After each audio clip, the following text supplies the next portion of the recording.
Greetings, all! Today, we'll be examining the uncommon grass-ghosted Pokemon Poltchageist and its rare evolution Sinistcha, the two collectively known as the Matcha Pokémon.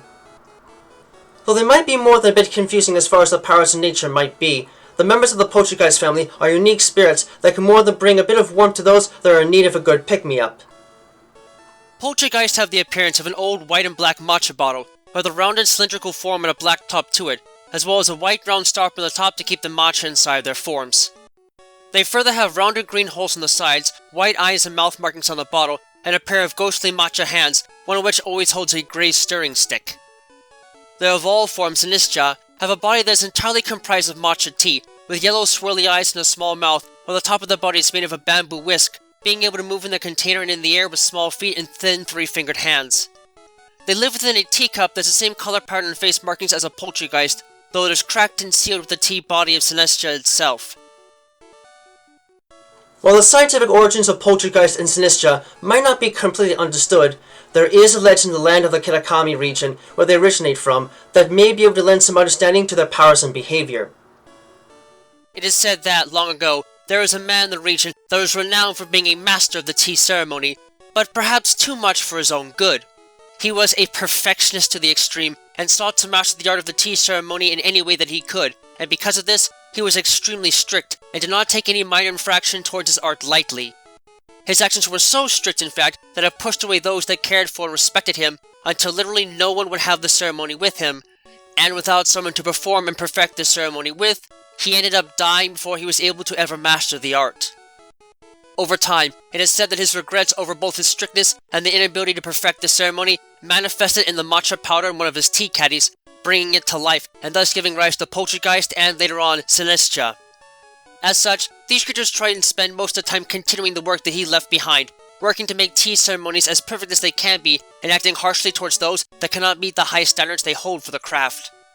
It is uncertain if this tale holds any real water to it, so to speak, but the nature of these creatures and their devotion to the art of the tea ceremony nonetheless gives one pause for thought in any instance.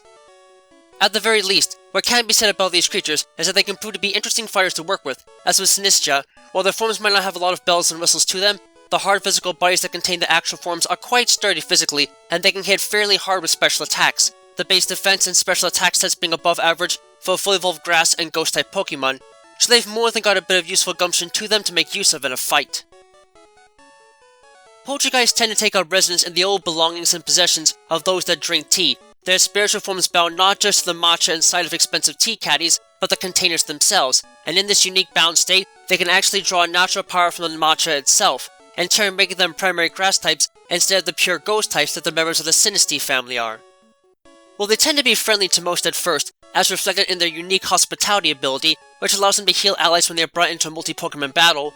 though sometimes their bodies can be so tempered against the heat that they can actually have access to heat-proof as a hidden ability instead, they can be extremely strict with how others handle them, and are known to have a short temper if they are not physically handled properly.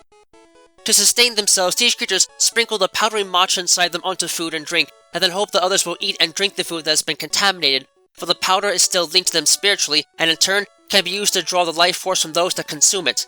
Even so much as a lick is enough to have one's life force drained by them. It is also interesting to note that, much like Sinistcha, these creatures can have bodies of two different forms, a counterfeit form and an artisan form, and they can only grow stronger with the use of an unremarkable teacup and a master teacup respectively, which can in turn render them a serious force to be reckoned with in a lot of battle situations. Sinistcha are a step above their pre-evolved form, because they have transitioned from merely having a body that is bound to matcha powder to becoming one with the green tea made from said powder, and this has allowed them to fully possess and embody the power of the tea in its entirety, granting them some powerful new abilities in the process.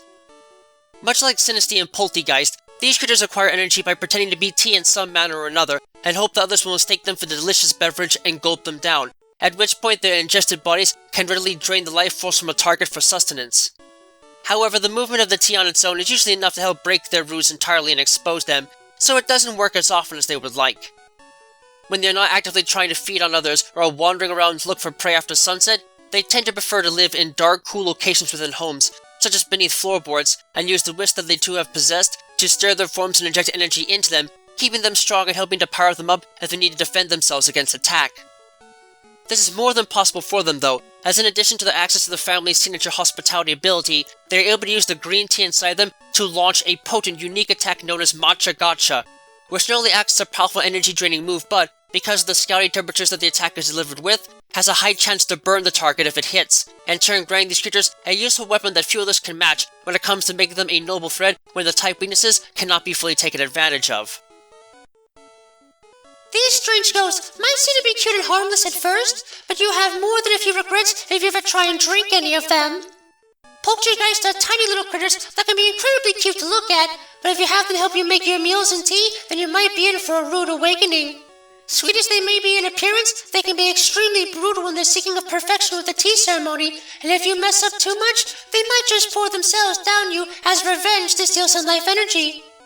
Sinistcha aren't that much better, having taken on the form of the tea itself, and can be even more brutal in their punishments if you don't get the ceremony right. At the very least, though, they have discipline to them, and that can make them really good as partners in battle, easily turning their energy-sapping powers on others to great effect when the moment calls for it. The fact that these critters have masterpiece forms that can be sought after by collectors might make them popular in some circles, but by and large the members of the Poltchageist family will always be best remembered for the origins that supposedly brought them to life.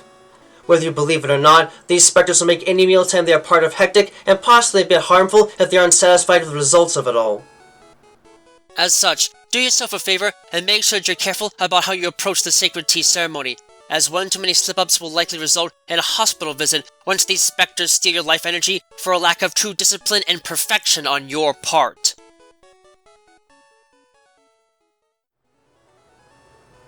Thank you all for watching this video. It always brings me great joy to see others enjoying the work I do to try and make the world of Pokemon and the fascinating creatures that lay inside of it feel as real as they possibly can. If you really enjoy my work, please feel free to leave a comment and subscribe, as I always do my best to respond to any and all comments that are left on my videos. In addition, if you wish to learn more about my work and help support it, you can find links to my Patreon page, as well as email and other contact information to my work on DeviantArt in the video description down below. Furthermore, you can find a link to my Discord server there as well if you'd like to get a first glimpse at what videos are coming up next and converse with other fans of the world of Pokemon. Thank you for taking the time to watch this, and have a wonderful rest of your day.